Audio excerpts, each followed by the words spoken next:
Welcome to Vermontitude, a collaborative effort between Great Eastern Radio, the Brattleboro Reformer, and BCTV to bring you the stories behind the stories on the topics you want to learn more about. Because there's always more, so there'll always be Vermontitude.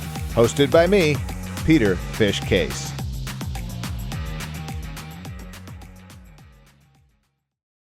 Welcome to Vermontitude. New episodes drop every Tuesday and can be found by going to vermontitude.com, reformer.com, brattleboro.tv, and locally on Comcast Channel 1078.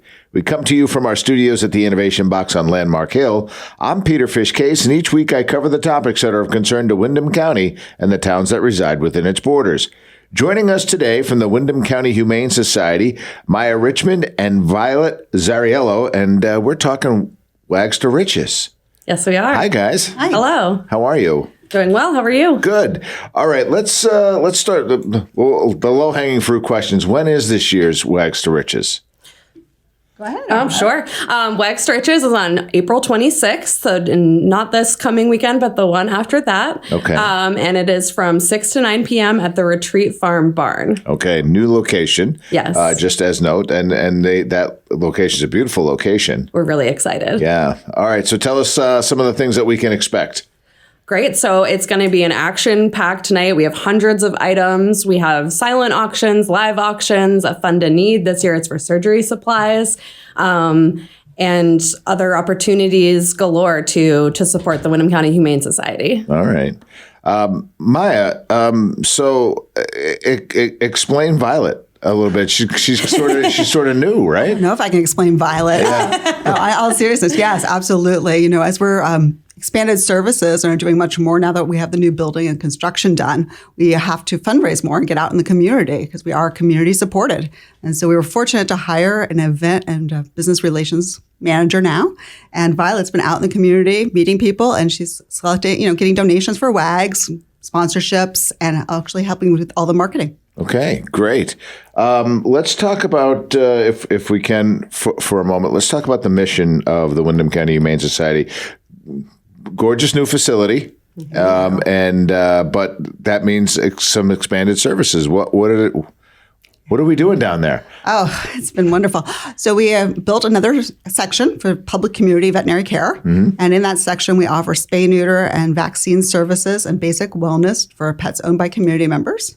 And I would say that right now, about 50% of those are discounted. So okay. 1,300 services last year discounted for people with financial needs. So that's a big portion of our mission, as well as sheltering the animals.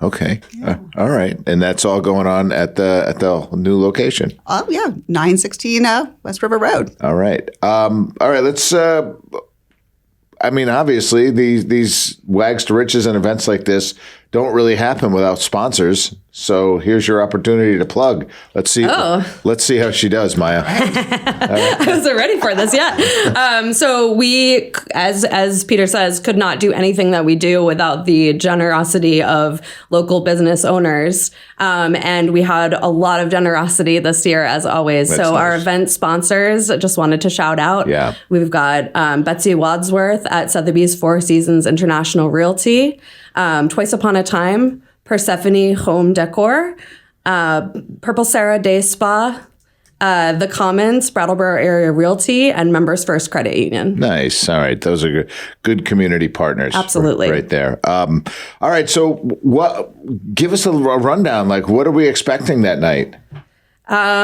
Well, this is my first time doing it, so I'm not 100% sure, except that it's going to be an amazing event. It's going to be a lot of fun.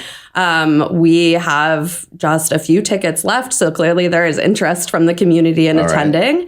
Right. I think we can expect people to come in and find a lot of really amazing items that they need to have and want to support us. So we've got trips, we've got art from local artisans, we have amazing gift baskets. What else do we have, Maya? We have an amazing auctioneer who makes the live auction pretty fun with fish out there in the crowd, helping raise every dollar from trips and jewelry. We have a beautiful piece from Tiffany Jewelry.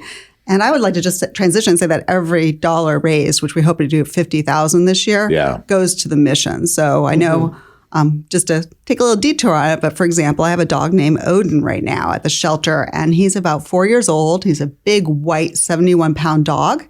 He's been with us over 2 months now, and it's because he has special needs. He's actually got an allergy, so he needs prescription diet food, which is more expensive, and so people sort of pass him by. But he is one of the special kind of cases that there is no time limit at the shelter, so every animal has an opportunity to find their person, so to speak. And really, we are working hard to find Odin a loving home, and the dollars raised go to helping animals like Odin. Okay, that's nice. Yeah, I think a lot of people don't understand like the difference between the kind of a shelter you are, where there is no time limit, as versus like kill shelters and high kill shelters, where animals can, if not adopted out in 2 weeks, they can be euthanized. So, and I know the way you do it, which is the way I support the most, is very costly.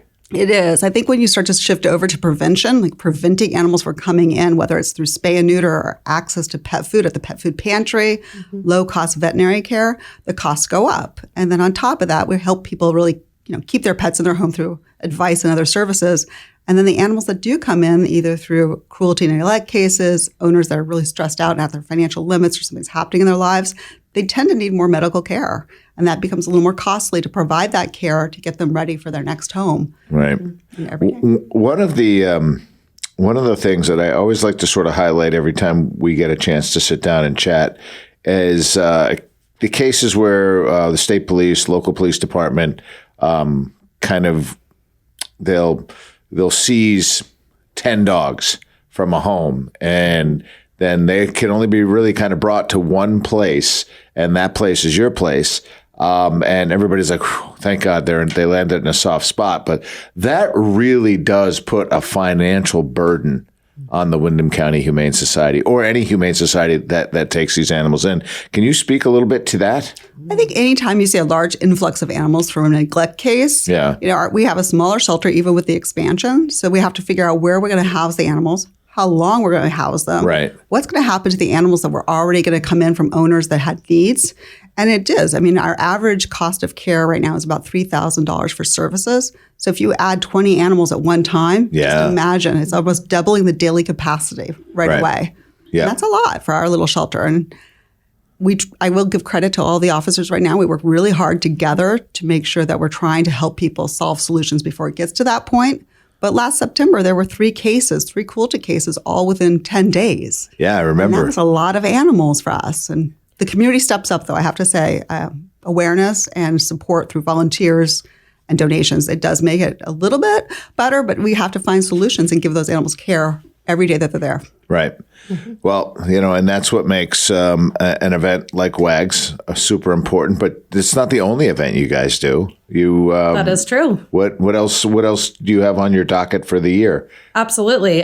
So we are doing a bowling night for the first time in July. We're going to officially announce that soon. So this is a bit of a sneak peek, but we're renting out. I think you officially announced it. I'm not sure. Well, you can't buy tickets yet, but you can get excited. All right. So we're doing that at Brattleboro Bowl on July 16th from 6 to 8 p.m. All right. And it's going to be a family-friendly event. So we're going to just have everyone come out and bowl for charity. And we're going to have a couple of little prizes that we'll have available. Still figuring out what those are. But we're really excited. Everyone I've talked to about it so far is really excited and they want to be there. So we're really gearing up for that. And then, I'm relatively new in this role, so I'm thinking about new ideas, new partnerships, new fun things that we can do both in Brattleboro and the whole county. Yeah, I mean, there's a lot of potential. And you also do your Walk for Animals. We are doing the Walk for Animals again this year. It's going to be on September 13th. Okay. And that is an amazing event every year. We get everyone in the community to come out, bring their animals. It's really a great moment. Yeah, it's a lot of fun. All right, so let's quickly run down the WAGS, because that's coming up here in a couple of weeks. So where do you get your tickets? Where do you go? What times it start? What times it end? Will the auctioneer shut up? Go. Well, we hope the auctioneer will show up. Absolutely. You can get your tickets at wyndhamcountyhumane.org. They are available now until we run out. The event starts at 6 p.m. at the Retreat Farm Barn, as I mentioned, and it will run till 9 p.m. Okay. All right. So it's and it is somebody who has attended it. That's me several times. It is a lot of fun, and it's just a great night just to kind of hobnob with those folks that are just animal advocates, and that's really good.